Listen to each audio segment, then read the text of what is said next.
আসসালামু আলাইকুম প্রিয় দর্শক শ্রোতা, দেশে বিদেশে যে যেখান থেকে দেখছেন সবাইকে আমার শ্রদ্ধা ভালোবাসা এবং পথে প্রান্তরে চ্যানেলে আপনাকে স্বাগত। আমি আজ আপনাদের সামনে একটি ভিন্ন স্বাদের খবর নিয়ে আসবো। দেখছেন কি সুন্দর স্রোতধারা নেমে আসছে।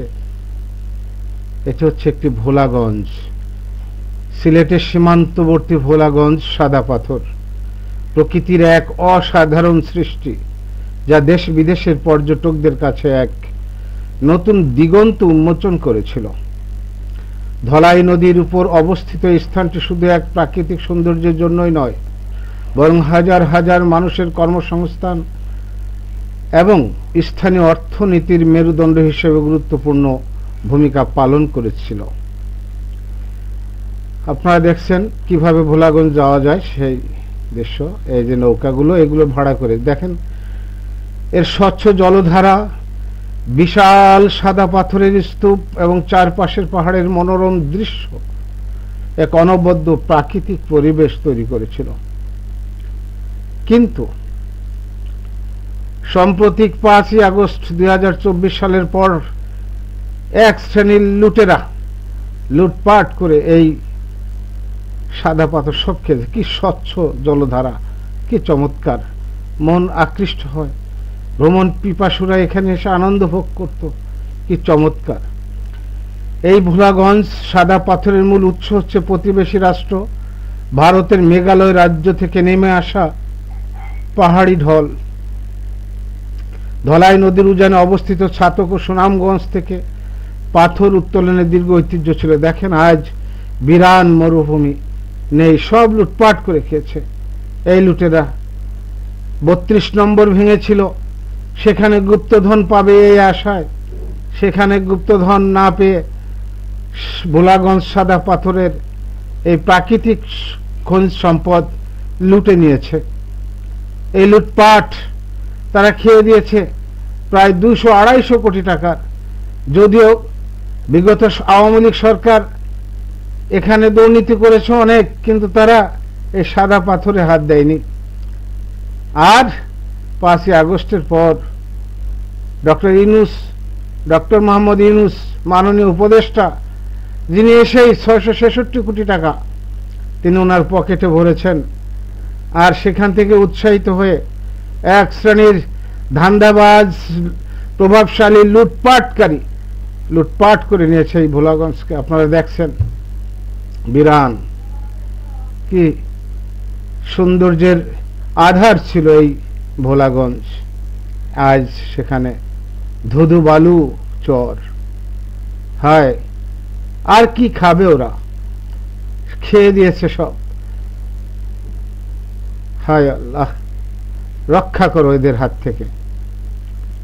এরা যদি কেউ ইসলামের কথা বলে, এরা যদি গণতন্ত্রের কথা বলে, তাহলে কি হবে? এই দেশের কি হবে ভাবতে পারছেন আপনারা? দেখুন ভোলাগঞ্জ সাদা পাথর। এই সাদা পাথর নদীর উৎসমুখে, ধলাই নদীর উৎসমুখে জমে ভারত থেকে আসা এই পাথরগুলো স্রোতের প্রবাহে এগুলো স্বচ্ছ সাদা পাথরের রূপ নিয়েছিল। এক সময় এর নিচে কোয়ারি ছিল।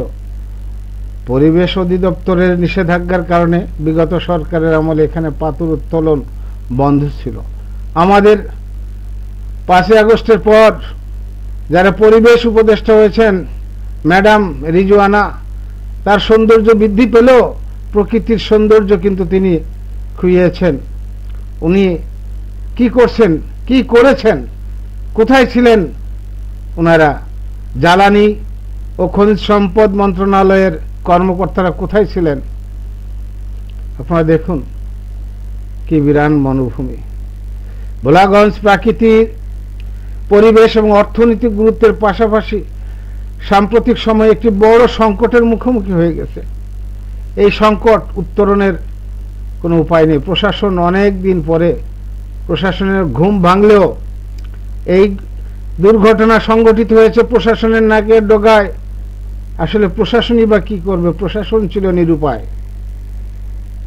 আর্মি যারা কথা দিয়েছিল বাংলাদেশ সেনাবাহিনী, তারা কোথায় ছিলেন দেশবাসী জানতে চায়। সারা দেশের ভ্রমণ পিপাসু পরিবেশবাদী সচেতন জনসমাজ যখন বিক্ষোভে ফেটে পড়ল, তখন প্রশাসনের ঘুম ভাঙল। অবশ্য এখানকার যারা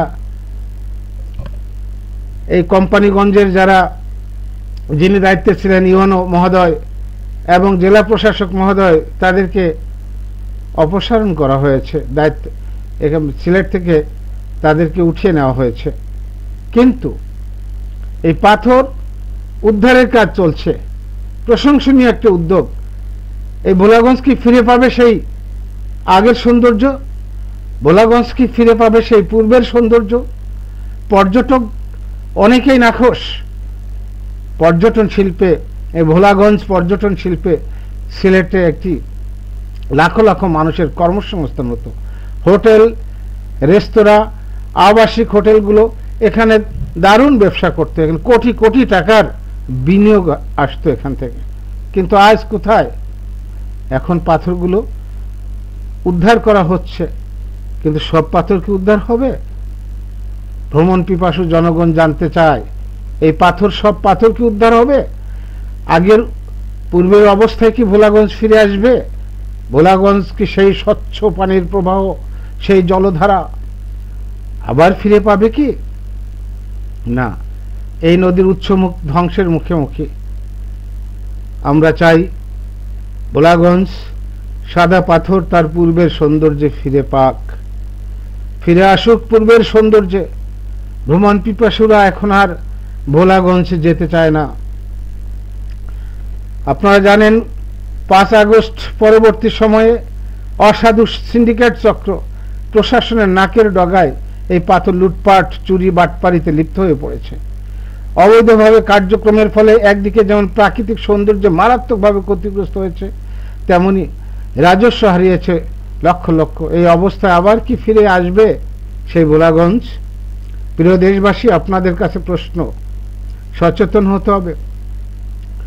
সে প্রায় 200 থেকে 300 কোটি টাকা বিক্রি করে দিয়েছে আমাদের এই সৌন্দর্যের খনি, সৌন্দর্যের আধার। আপনারা দেখছেন কি চমৎকার। আমার চ্যানেলটি সাবস্ক্রাইব করুন ভালো লাগলে, এবং শেয়ার দিন, কমেন্ট করুন। আর নতুন নতুন ভিডিও পেতে আমার সাথে থাকুন। দেখছেন কি চমৎকার। সবাইকে আসসালামু আলাইকুম। সবার সুস্বাস্থ্য, দীর্ঘ জীবন প্রত্যাশা করি। সবাইকে ধন্যবাদ।